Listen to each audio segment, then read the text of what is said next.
आणि जेव्हा त्यांनी पहिल्यांदा आम्हाला कथा ऐकवली तेव्हा कथानक खूप आवडलं. एक मसनवाटा नाटक आम्ही सोबत केलं होतं. एक 5 मिनिटाचा सीन मी त्यामध्ये केला होता आणि मलाही खूप आवड होती की आपण याच्यामध्ये काम करावं. आणि हे संगीचं कथानक ऐकल्यानंतर खरंच हा सामाजिक विषय आहे आणि यामध्ये आपण छोटीशी भूमिकाच करायचं मला सांगितलं होतं, तर करू असं वाटलं. माझी मैत्रीण अश्विनी इंगळे, त्यांचं ऐका क्रिएशन, अनिल खोलगडे याचं कथानक, त्याने लिहिलेलं गीत आणि पूर्णच मित्र कंपनी आमची, सर्वांनी मिळून हा चित्रपटाचा आनंद घ्यावा आणि एक छोटीशी भूमिका आपण करून पाहावी म्हणून मी त्यामध्ये तयार झाली. आणि आम्हाला हा संपूर्ण चित्रपट होत असताना खूप छान अनुभव आले. अभिनय काय असतो, शूटिंग कसं होते, जे काही आपण चित्रपटामध्ये पाहतो ते प्रत्यक्ष आपण करत आहोत याचा एक वेगळा आनंद होता आणि तो आनंद आम्ही सगळ्यांनी खूप म्हणजे मज्जा आली आम्हाला सगळ्यांना. प्रथमच जेव्हा आमची चर्चा झाली आणि अनिल खोलगडे आणि ही टीम आमच्या घरी आली, बसलो आम्ही आणि सिनेमा काढायचा याबद्दल त्यांनी मला कथानक सांगितलं. त्यामध्ये गाणं त्यांनी जे म्हटलेलं आहे ते गाणं मला त्याच्या तोंडून ऐकायला मिळालं आणि ते गाणं जेव्हा मी ऐकलं तेव्हा खरंच या मुलात काहीतरी स्पार्क आहे आणि याच्यासोबत काम करण्याला मला खूप आनंद होईल असं त्या क्षणी वाटलं आणि मी त्याला होकार दिला. आणि मग आम्ही माझ्या गावामध्ये लोकेशन पाहत फिरलो. त्या लोकेशन पाहत असताना त्याची जी चुणूक आहे, त्याच्यात जे गुण आहेत ते मला जाणवले आणि खरंच हा चित्रपट माझ्या गावातच बनला पाहिजे अशी माझी एक मनोमन इच्छा निर्माण झाली. आणि मला खूप वेळा वाटत होतं की माझं गाव कुठंतरी महाराष्ट्रात पोहोचलं पाहिजे आणि ती संधी आज चालून आली होती आणि त्या संधीचा फायदा घेतला नाही तर मग नवल कसलं. म्हणून मी त्या संधीचा फायदा घेतला, अनिलच्या पाठीवर थाप दिली आणि अनिलला म्हटलं तू माझ्या जिल्ह्याचा नागराज मंजुळे आहे आणि खरंच त्याने ते करून दाखवलं. नागराज मंजुळेने जे काम केलं तेच अनिलने केलं. अनेक प्रतिक्रियाही माझ्याकडे त्या माझ्या मित्रांच्या आल्या की नागराज मंजुळे आहे हा. खरंच त्यांनी जे काम केलं, त्यांनी जे घडवलं, आम्हाला यात काही माहीत नव्हतं. नाटकात खूप कामं केली परंतु नाटकात भूमिकेत शिरताना वेळ मिळतो. सिनेमात काम कधीच केलं नव्हतं. अचानक कॅमेऱ्यासमोर भूमिकेत शिरणं खूप अवघड, पण अनिलच्या प्रयत्नांनी ते सहज शक्य झालं. पूर्णत्व झालं असं मी म्हणणार नाही, त्याला पूर्ण न्याय दिला असंही म्हणणार नाही, परंतु आता सिनेमा म्हणजे काय नाटकानंतर थोडंसं कळलं आणि आता अनिलच्या माध्यमातून मात्र या क्षेत्रात पदार्पण केलं ते नक्कीच यशस्वी होईल आणि अनिल आमचा खूप मोठा होईल असं मी मनोमन माझी इच्छा आहे आणि देवालाही तेच मागणं आहे की अनिल वाशिम जिल्ह्याचा नागराज झाला पाहिजे. या लघुचित्रपटाचं कथानक ऐकल्यानंतर तारखा वगैरे ठरल्या. आधीच आम्हाला ज्या काही भूमिका होत्या त्या भूमिकेचा आपण सर्वांनी जेव्हा फोटोशूट केल्यानंतर पहिला सीन जेव्हा सुरू झाला सकाळी, रात्री तर आम्ही झोपलोच नाही. सगळ्यांना एक्साइटमेंट होती की उद्या आपल्याला सकाळी चित्रपटाचं शूटिंग करायचंय आणि सकाळी 3 वाजता सगळे जागी झालो. सगळ्यांनी आपापल्या मेकअपची तयारी सुरू केली आणि जवळपास 25-30 वर्षानंतर आम्ही लग्न झाल्यानंतर नवीन पती पत्नी कडोळीला जवळच एक देवस्थान आहे तिथे बैलगाडीमध्ये गेलो होतो. त्यानंतर 25-30 वर्षांनी पुन्हा नऊवारी पात्र घालून, यांनी फेटा वगैरे घालून, धोतर घालून जेव्हा आम्ही सकाळी त्या बैलगाडीमध्ये चाललो तेव्हा इतका आनंद वाटला. आणि जे काही जुने मराठी चित्रपट असायचे त्या चित्रपटामध्ये कसे ते पाटील जातात बैलगाडीमध्ये, तो सीन आठवला आणि इतकी मोठी संधी आपल्याला या चित्रपटाच्या माध्यमातून मिळाली याचा खूप आनंद होता. लग्नाच्या वेळेस जशी हसली होती त्यापेक्षा चांगली म्हणजे तो काळ अगदी तुमच्यासाठी म्हणजे थोडा वेळ का होईना तुम्हाला त्या फिलिंगचा. आणि प्रतिक्रिया पण एवढ्या भरभरून आल्या म्हणजे सगळ्यांना माहिती की माझा स्वभाव कसा आहे. तुम्ही अशा नाहीये पण तुम्ही अशी भूमिका का केली. तुम्ही सांगितलं की ती भूमिकेची गरज होती, त्यामध्ये मग जसं असेल आपला रोल जसा असेल तसं आपल्याला वागावं लागतं. आणि तो माझा डायलॉग तर इतका आवडला सगळ्यांना की मला कसं काढूनच व्हावं लागलं. म्हणजे अजून झालीच नाही. अहो चला की लवकर, मला तर कसं काढूनच व्हावं लागलं. अहो थांबा जरा. प्रत्येक जण खूप प्रतिक्रिया आल्या. त्या दिवशी स्टुडिओत आलो, मॅडमला म्हटलं इंगळे मॅडम आपल्या जर डायलॉग जर आवडला मला काही माहिती कसं.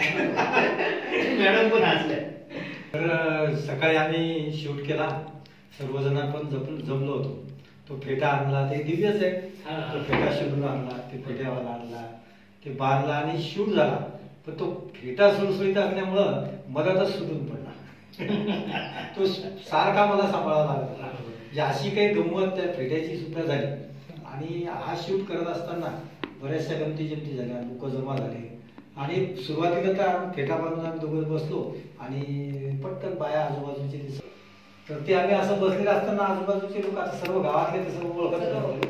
पण आम्ही वेगळ्या वेशात म्हटल्यानंतर त्यांनी ओळखलंच नाही. त्यांना वाटलं कोण आहे. जेव्हा आमचा आवाज ऐकला तेव्हा त्यांना अरे सर तुम्ही का, मॅडम तुम्ही का, म्हणून ज्या प्रतिक्रिया दिल्या त्या आम्हाला खूपच म्हणजे आनंददायी वाटल्या. आणि मग नंतर खूपच चांगला आणि गावात पिक्चर शूट होतो ही नाविन्यपूर्ण कल्पना होती. लोकांना त्यात आनंद होता, उत्सुकता होती. आणि ते सर्व चालत असताना तुम्हाला पाहताना लोक म्हणजे एकदम काही मुलं घाबरत होते.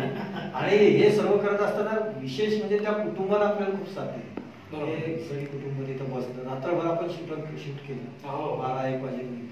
लहान लहान मुलं झोपत होते तरी ते आपल्या सोबत होते, राहत होते, सर्व बसले होते. आणि त्यामुळे ते त्यांनी साथ दिल्यामुळे आपले सर्व सीन नॅचरल झाले. बरोबर.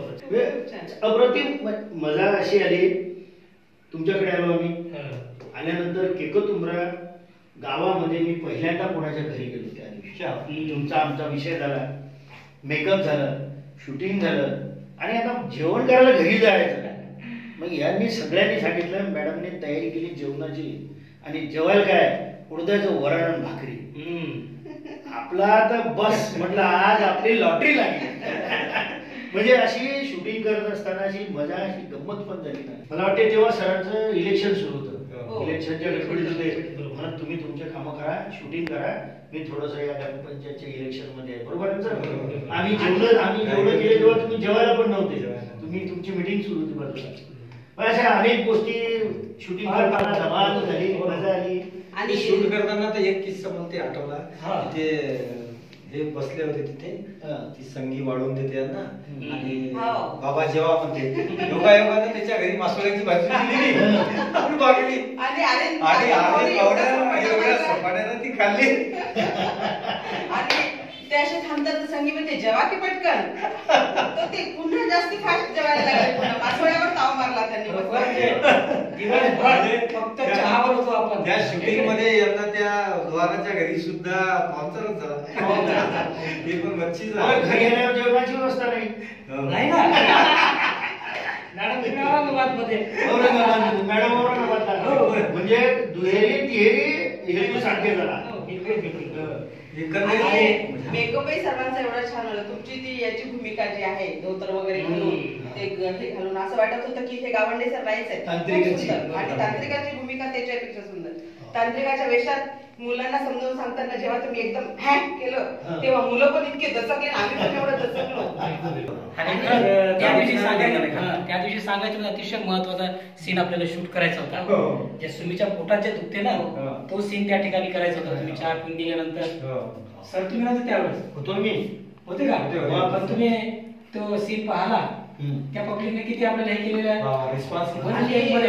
तिचं ते ओरडणं आरडणं पाहून सगळ्यांनी जोरदार टाळ्या वाजवल्या. म्हणजे सांगावं नाही लोकांना की हा सीन छान झाला. म्हणजे चांगला झाला म्हणूनच टाळ्या वाजल्या. हात गेले त्यांचे. हे जेव्हा मी पाहत होतो तिथं ते बाजूला मुलं अशी उभे होते आणि ते एकदम पडली धोरण चिरकली. ते मागचे मुलं असे पळाले एकदम काय झालं एकदम असं लक्षात नाही आलं त्यांना की नाटक चालू. आणि आई सगळ्याची कामावर जायची वेळ होती ती 9:30-10ची. शाळेत जाणाराची, शेतात जाणाराची. पण सगळ्यांना थांबा म्हटलं, ट्रॅफिक जाम केला तर सगळे लोक थांबले. ट्रॅक्टरवाले, गाडीवाले, शाळेत जाणारे, म्हणजे सहकार्य केलं त्यांनी. सर एक किस्सा असा घडला. अनिल सर म्हणत, सर तुम्ही बिडी ओढता का? म्हटलं तशी बिडी ओढत नाही. नाही म्हणे तुम्हाला बिडी ओढायची आहे कॅरेक्टरमध्ये. म्हटलं काही हरकत नाही, ओढू. मग बिडी ओढल्यानंतर मग नाकातून धुपट काढायचं. आता नाकातून धुपट म्हटल्यानंतर मी बिडीचा झुरका मारला एकदम इथं मस्त गठ्ठा निघत म्हटलं. म्हणजे बिडी ओढणाऱ्याची किती कमाल. दिवसभर एक बंडल ओढतात लोक. एक बिडी ओढायसाठी रात्रभर मला असं त्याचा वास, मला माझं मलाच वास यायला. पण सीन एवढा छान झाला. नाकातून दुपट सोडण्याचा 2 वेळा प्रयत्न केला, तिसऱ्यांदा सक्सेस झालो. आणि मुले एकदम छान झालं सर, असंच पाहिजे होतं. आणि त्यांनी प्रत्येकाची भूमिका इतकी व्यवस्थित करून घेतली. नाही झालं तर पुन्हा पुन्हा पुन्हा पुन्हा घेतली. म्हणजे शेवटी अनिल नाही का मुख्याध्यापकाला बिडी पाजली. एक नाही 2 मुख्याध्यापकाकडून त्यांनी काम करून घेतलं. आम्ही तिकडे 500 लोकांना सांभाळतो, त्यांनी आमच्याकडून काम करून घेतलं. आणि खूप छान त्यांनी. आणि नाही आपली टीम इतकी छान झाली ना की या टीमची जी प्रतिमा आहे ती आणखी उजळली आपली असं मला वाटायला लागलं. कारण का अनेकांच्या जेव्हा प्रतिक्रिया आल्या तर ते आपल्या भूमिका पाहून ते लोक म्हणाले सर असे नाहीच, मॅडम अशा नाहीच. म्हणजे आश्चर्य की माझ्या भाच्यात आमचं भांडण लागलं त्याचं की मामी अशी नाहीच. आपल्याला आपलं महत्व कळलं. आणि गावातल्या लोकांना माहिती आम्ही प्रत्येकाच्या घरी जातो, येतो, खातो, पितो, आमचं असं काही आणि त्यांनी तुमच्या रिअल लाईफच्या पेक्षा वेगळं तुम्ही वाटलेलं म्हणजे त्याच्यामुळे त्यांना असं वाटतं. हिने जेव्हा ते चहा सांडला का नाही, ते चहा सांडण्याहून भांडण झालं त्या मुलात, हेट मामी आमची अशी नाही. आणि एक दोघांनी तर म्हणलं सर तुम्ही अशी भूमिका नव्हती करायला पाहिजे. नाटक आहे, सिनेमा आहे. आणि कसं आहे, आणि जो रोल मिळाला तो करता येणं यालाच कला महत्वाचं आहे. कधी निगेटिव्ह असेल कधी पॉझिटिव्ह. मला फक्त हसायचे सीन येतात किंवा आनंदातले सीन येतात, दुःखाचा मी करू शकत नाही, त्याला कलाकार नाही म्हणता येणार. आता मला वाटते ना हो असा जर एखादा चॅलेंजिंग रोल असला आपण करू शकतो, आता योग येऊ शकतो. तुम्ही त्या दिवशी मांत्रिकाच्या ज्या सर्व गावात भिडले ना, ते मांत्रिक म्हणून आता विचारते मांत्रिक कुठे येतो असं म्हणतात. म्हणजे तुम्हाला गावंडेसर म्हणून नाही ओळखतो. आणि नेमकं त्या 2-3 दिवसात पकडून नेणारे माणसं चालू दे डोळे चालू दे पकडून नेणाराच आला ठीक आहे म्हणून असं म्हणतात. आणि ते विशेष म्हणजे तुम्ही जेव्हा ते ड्रेस घालून तिथे उभे होते ती रेल्वे गेली, ते जे काही शिपिंग घेतलं ते तर अतिशय उत्तम झालं. म्हणजे ती रेल्वे येणं तुमचं ते करणं तुम्ही ते असं करणं. आणि विशेष मला आहे संगीची इतके एक्सप्रेशन सुंदर आहे तिचे. मराठी भाषेत ती नाहीये तरी पण तिचे शब्द, तिचे चेहऱ्यावरचे हावभाव, बाबा ही शाळा म्हणजे काय असतील, किती सुंदर, किती इनोसंट वाटते. ती एमपीचे वाटतच नाही असं.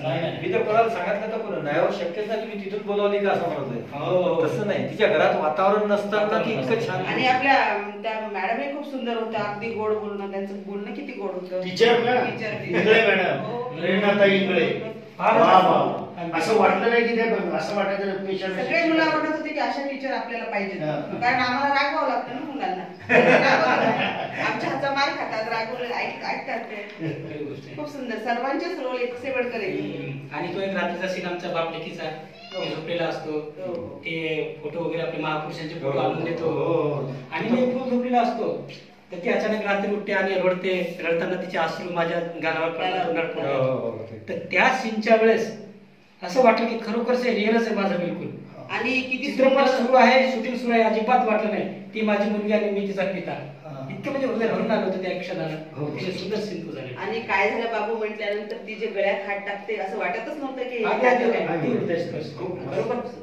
माझ्याकडे आता परवाला पुरुषोत्तमजी खेडेकर आहेत की नाही मराठा शाळा, त्यांचे चिरंजीव होऊन गेले.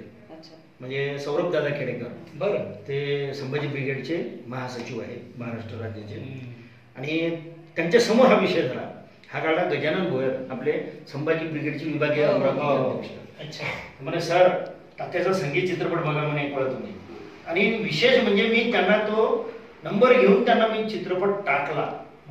त्यांनी मला एक आठवण करून दिली. म्हणे सर आम्ही जेवायला आलो होतो मराठा दर्शनला, तेव्हा तुमचं काहीतरी शूटिंग चालू होतं का? म्हटलं हो आमचं गाण्याचं शूटिंग चालू होतं आणि तुम्ही बिझी होते, तुम्हाला म्हटलं बघा पण तुम्ही जेवण केलं निघून गेले. आता आलं म्हणजे माझ्या लक्षात. आणि त्यांच्याबरोबर माझे साडू होते प्रेमकुमार बोके. अच्छा, हां, ते पण विभागीय अध्यक्ष आहेत आणि महाराष्ट्राचे प्रवक्ते आहेत. हे जे भाषण वगैरे प्रवक्ते आहेत त्यांच्याबरोबर होते. घरी आले, या संगीतची चर्चा झाली. त्यांनी मला हे सांगितलं मला टाका मला आपण सेवा संघाच्या एक कार्यक्रमात दाखवू. क्या बात आहे, वा, मराठा सेवा संघ म्हणजे आता परवाची चर्चा. अच्छा, संगीताला भरून प्रतिसाद मिळाला. म्हणजे जे कोणी भेटलं ना, आता मी त्याचा अनुभव मी एका कुंखाच्या कार्यक्रमात गेलो. तिथं गेल्यानंतर आपली पहिली ओळख ती केलीच ना, हे संगीतचीच ओळख झाली. आणि ते म्हणाले तुमचा संगीत पाहिला बरं का, प्रत्येक नातेवाईक किंवा येऊन भेटायला लागले आणि संगीत पाहायला सांगितलं. म्हणजे आपण संगीतमय झालो. विद्यार्थी पण भेटून आवर्जून मला सांगतात मॅडम पाहिला पण संगीत नाही. तर माझ्या गावातले मुलं एखादा पिलेला जर असेल ना तर माझ्या समोर येत नाही. पण आता त्यांना सांगा वाटते की मॅडमला एवढं तरी सांगू द्या, 1 मिनिट थांबतात, खूप छान आहे संगीत पिक्चर पाहायला मॅडम, खूप छान आहे, निघून जातो. त्या दिवशी तो मजा का आम्ही गेलो असं ते लोकेशन पाहायला गेलो होतो आणि तिथे दारू पिणारा आमचा विद्यार्थी भेटला. तो म्हणे सर आता त्या एका मुलाने काम केलं आपल्याला, तो पण दारू पितो. तर यांनी हा म्हणे सर त्याला काम दिलं मला दिलं नाही म्हणे, तुम्हाला फक्त मला राग येते म्हणे दारू प्यायचा. पण मला खूप तुम्हाला माहिती म्हणे मिलज काम करायचो नाही, काम करायचो. डान्सर, उत्तम डान्सर होता. तुम्ही सर मला याच्यात काम द्या, माझी दारू शिकते, तुम्ही मला असं काहीतरी घडवा सर, तुम्ही जे करू शकता, मला याच्यात काम द्या. म्हणलं बरोबर ठीक आहे. म्हणजे त्याला संधी हुकल्यासारखं वाटतं, तो सांगितलं काहून नाही. हो ना. आणि खूप जणांना वाटते की आपल्यालाही असा छोटासा रोल मिळावा. आणि अशा खरोखरच म्हणजे अशा पल्लवीत झालेल्या आहे, काहीतरी चांगली निर्मिती वाशिममधून होते आहे, हे का नाही? अकोल्यावर एक फोन आला, तो म्हणे तुमचा संगीत चित्रपट पाहिला, खूपच छान आणि खूप छान काढला सर, पण माझी खूप दिवसाची इच्छा आहे पिक्चर मध्ये काम करायची, पण काही संधी मिळत नाही, मला मिळेल का? आपले विनोद भाऊ इंगळे, प्रेरणा इंगळे, अनिल इंगळे यांनी ऐका क्रिएशन निर्मिती करून खूप मुलाचं काम. मला कॉन्फिडन्स नव्हता सुरुवातीला. मी पहिली भूमिका कॉन्फिडन्सने केली, काही विषय नाही. मला सांगितलं अनिल खोडगडेंनी सांगितलं की सर या पद्धतीने आपल्याला भूमिका करायची. म्हटलं करतो. मला फोन अरविंद सरांचा फोन आला, सर तुम्ही या. मी म्हटलं मी माझ्या कामात आहे बिझी, मला जर आज वेळ मिळाला तर आज येतो, नाही तर उद्या तुम्हाला नक्की येऊन भेटतो. पण एका तासात माझं काम आटोपलं. मी यांना फोन केला, मग या म्हणत सर आम्ही आहोत बसलेली इथेच, सरांच्या घरी बसलेले होते. आम्ही पोहोचलो तिथे. यांनी सांगितलं असं असा म्हणत आहे आणि आमची अशी इच्छा आहे. तेव्हा मी प्रत्यक्ष अनिल खोडगडे सोबत त्या दिवशी प्रत्यक्ष बोललो, समजा म्हणजे हितगुज केलं. असा नमस्कार चमत्कार होता, असा काही विषय नाही. सरांचा माझं तर नेहमी बोलणं उठणं बसणं होतं. मला भूमिका सांगितली. मग खोडगडे सर बोलले की सर पण भूमिका एकदम छोटी आहे, तुम्ही कराल का? म्हटलं भूमिका आहे ना, निगेटिव्ह असू द्या, मी भूमिका करणार, काय विषय फक्त काम पाहिजे. सगळं झालं. तिथे गेलो, शूटिंग झालं. मंदिरावरचं शूटिंग झाल्यानंतर खोडगडे सरांच्या डोक्यात विचारला, सर म्हणत एक काम करू आपण, दुसरी भूमिका तुम्हीच करा. आणि खरोखर न्याय दिला तुम्ही त्या भूमिकेला. म्हटलं माझी एक भूमिका झाली, पुअर शो होऊ नये. उद्या लोकांनी मला काय करतात, एक भूमिका केली, दुसरी केली, तिसरी केली. सर मी असं गेटअप करून देतो म्हणजे तुम्हाला लोकांच्या लक्षात येणार, तुमच्या लक्षात येणार नाही. आणि खरोखरच म्हटलं असा जर विषय आहे तर माझी बिलकुल तयारी आहे. म्हटलं लगेच म्हटलं पहिल्यांदा ही भूमिका कंप्लीट करून घ्या, मिक्स नाही झालं पाहिजे. बरोबर झाली भूमिका पूर्ण. एकदम पूर्ण झाल्यानंतर या भूमिकेच्या मागे लागलो. मग त्याची कार्यशाळा घेतली. कार्यशाळा घेतल्यानंतर त्यांनाही कॉन्फिडन्स आला, थोडासा माझाही कॉन्फिडन्स वाढला. आणि भूमिका करत असताना जिथे जिथे आपल्याला असं साम्यता येते किंवा ती गोष्टीची पुनरावृत्ती होते, ती होऊ नये दिलं. आणि विशेष म्हणजे त्यांनी आपल्याकडून जेव्हा इथे वर्कशॉप करून घेतला, आमच्या अगदी थोडे डायलॉग होते, 2-3च. आणि सांगताना त्यांनी सांगितलं की मॅडम तुम्हाला जे वाटेल ते सांगा, की त्यांनी फक्त किंवा इथला स्वच्छ परिसर नाहीये, तुम्हाला ते आवडलं नाही म्हणून तुम्ही ते वारंवार तुमच्या पतीला सांगताय की बाबा ह्या अस्वच्छ परिसरात मला का आणलं. आणि सहज बोलता बोलता मी असं म्हटलं की काय गदळ खाण्यात आणलं, मला तर कसं करून व्हायला लागलं. बस बस बस हा डायलॉग आता असाच ठेवायचा, प्रत्येक वाक्याच्या नंतर हा डायलॉग म्हणायचा. आणि तसं असं चर्चा करता करता सहज आम्हाला तो डायलॉग सुचलेला. आणि अरविंद भाऊच्या भूमिकेबद्दल तर काय म्हणा, अतिशय सुंदर. आणि मुख्य पात्र त्यांचंच होतं, मेन तेच आहे, नायकच आहेत त्या संगी. आणि ते मी तर खलनायक होऊन बसलो. संगी आता छोटी मुलगी, ती पण गोरी चिमटी आणि मी पण जरा बऱ्यापैकी आहे. पण आम्हाला त्या भूमिकेनुसार जे मेकअप करायचा होता तर खरं सांगायचं म्हणजे की आमचे निर्माता जे व्ही रामकृष्ण, तर त्या मंदिराच्या ठिकाणी आले. मंदिराच्या ठिकाणी आल्यानंतर मग आम्ही एक रूम घेतली आणि त्या रूम मध्ये आम्ही मेकअपला गेलो. संगी आणि मी, मॅडम वगैरे सोबत होत्या. मग आम्ही मेकअप करून बाहेर आलो. पहिल्याच मुहूर्ताच्या दिवशी मग ते आम्ही मेकअप करून बाहेर आलो रूम मधून. आमचे निर्माते वगैरे व्ही रामकृष्ण वगैरे होते. आणि मी सहज मग तो मेकअप करून बाहेर बसलो, असा एखादा गरीब याचक कसा बसतो त्या पद्धतीने बसलो होतो. आणि मग व्ही रामकृष्ण आले, इकडे तिकडे पाहतात, झाले का तुमची तयारी वगैरे सर्व. त्यांनी सगळं मॅनेजमेंट वगैरे काय सगळं पाहिले. पण आपण मेन कॅरेक्टर कुठे आहे, माझं नाव शिल्पा आहे त्याच्यामध्ये. शिल्पा कुठे, शिल्पा कुठे, कुठे दिसून नाही राहिला म्हणे. मी एका त्या कोपऱ्यात बसलो होतो त्या ठिकाणी. बसल्यानंतर मग त्यांचं लक्ष गेलं, हे कोण आहेत म्हणे. मग तिथं लक्षात आलं की अरे हा मीच म्हटलं शिल्पा सर, मीच. तुम्ही समीला सुद्धा ओळखलं नाही मी त्या मुहूर्ताच्या दिवशी. मुहूर्तासाठी आपण हजर असलं पाहिजे म्हणून मी, माझा मुलगा, आम्ही तिघही आलो होतो. आणि समोरून सुमी आली, आपली संगीतची आई. तर तिने ते तिचं मेकअप पूर्ण, ते लुगडं वगैरे घातलेलं, काठोडं तिच्या हातात सगळं, आणि एकदम समोरून आली. तिथे मी ओळखलंच नाही तिला. आणि थोडंसं निरीक्षण केल्यानंतर अरे बापरे म्हटलं किती सुंदर मेकअप झाला. आपल्यासोबतची रोज प्रॅक्टिस करणारी मुलगी आपल्याला ओळखता नाही. सर मंदिरावरचा त्या दिवसचा विषय, याने मला बोलावलं, गेलो. तिथे गेल्यानंतर मला पूर्ण कपडे काढून धोत्रावर व्हायचं होतं. धोत्र घातलं. हवा अगोदरच्या दिवशी पाऊस येऊन गेलेला. अरे बापरे, माझ्या अंगाला अक्षरशः 101 102 ताप. हवा सारखी येत होती मंदिर उंचावर असल्यामुळे. काय सांगू, शेवटी यांना म्हटलं तुमचं शूटिंग 2 सीनचं शूटिंग करून घ्या, मी झोपतो थोडा वेळ. मी त्या रूम मध्ये जाऊन त्याही परिस्थितीत आरडाओरडा त्याच्या. मला अशी शंका यायला लागली की माझा चेहरा किंवा मी शूटिंग झाल्यानंतर मला कळलं नाही. मी म्हटलं का बरोबर झालं का? ते अनिल सर म्हणून छान झालं. विनोद सर होते, व्ही शांतारामजी. व्ही शांतारामच आपले व्ही शांतारामच आहेत ते, व्ही रामकृष्ण. ते स्वतः हजर होते. ते हे बोलले मला, म्हणून सर छान झालं. म्हटलं मला काही सुचून नाही राहिलं, आता जर आटोपलं असं. ते पडल्यानंतर बाजूला तुम्हाला रक्त वगैरे लागलेलं दिसते की हे लाडू खाय, मी काही नाही म्हणत लाडू खाय, पण ओरिजिनल वाटत होतं की खरोखर तुम्ही खूप घाबरलेले वगैरे सगळं दिसत होतं तुमच्या. खरंच घाबरलो होतो मी. एवढा दगड पाहला बरोबर माझं एकदम हे तर उसळायला लागलं ना. सगळं घे, मी काही म्हणत नाही तुला. म्हणत होते की बस भुजीचे पहा, नाही तर हातातला दगड सुटला बरं, बस खरंच माझ्या छातीवर पडला.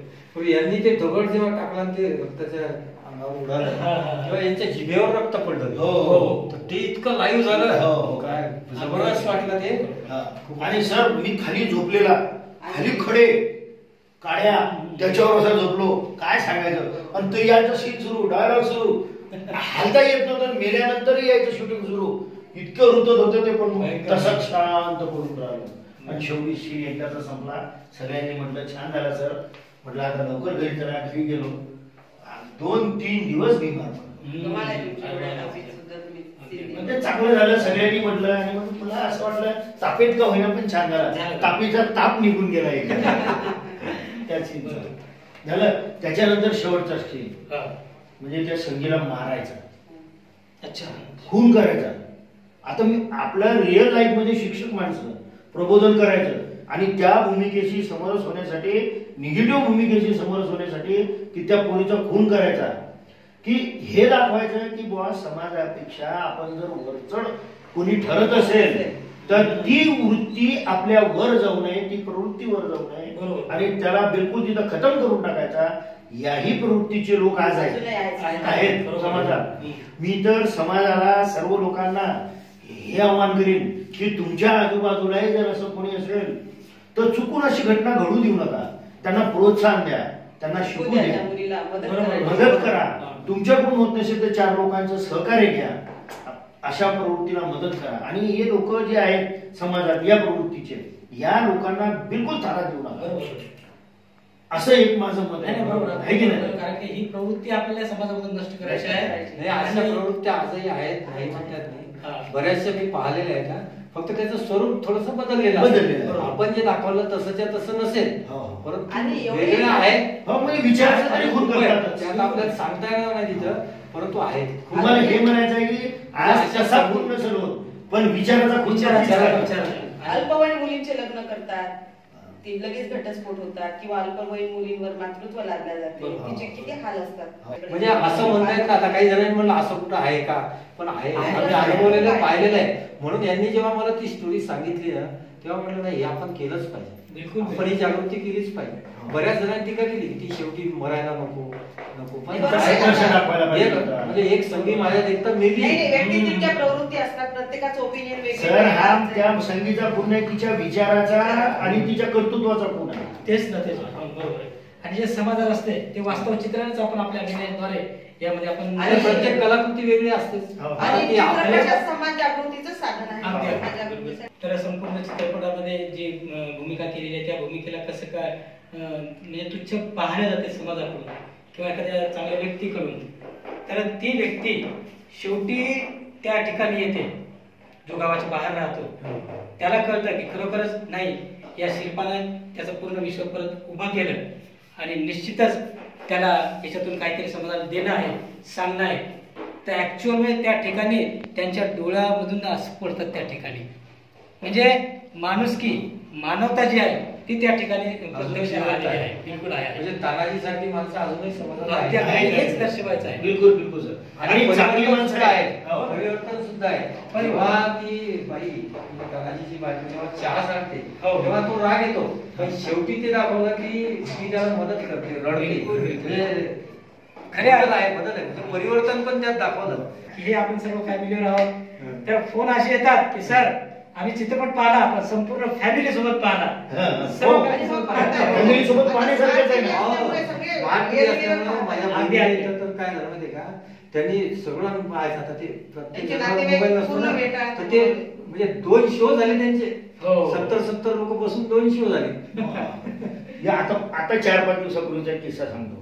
आमची नात आहे 1 वर्ष 1 महिन्याची, तुम्ही बघितली. तिला आम्ही कार्टून लावून देतो, ती पाहते. मी त्या दिवशी संगीत चित्रपट सुरू केला, लघुपट, आणि तिच्या समोर ठेवला.